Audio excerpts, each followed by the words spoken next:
guys, Greenland here again. In this video, we are going to talk you through very interesting institutional changes in China that paved the way for one of the fastest growing industries and companies in the country.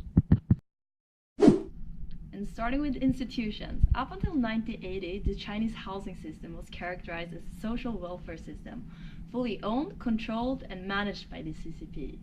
1980 symbolizes a major shift in the CCP's ideology regarding the housing industry, which paved the way for new policies and local reform experiments on urban housing. In 1988, China experienced a constitutional change, whereby the government officially introduced new affordable house schemes and funds. For the industry, this implied a shift from an experimental period towards a transition period. It brought major changes in strategy, sales, and ownership.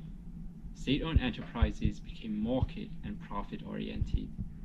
Meanwhile, they changed from house buyers to house sellers, and all these reforms were made on trial and error and experimentation. Based on industry characteristics, new SOEs were founded, like Shanghai-based Greenland in 1990.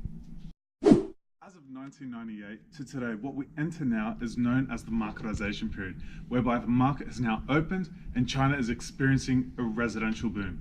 In 2010, what we also saw is the creation of the State-Owned Assets Supervision and Administrative Commission, put in place to regulate the real estate market as well as state-owned land. Later in 2014, the cross-border policy was introduced, allowing corporations to issue bonds. As Joseph mentioned, marketization had a huge impact on real estate industry, where depending upon the institutional reforms, government shares in the company decreased and industry became more fragmented and mixed ownership.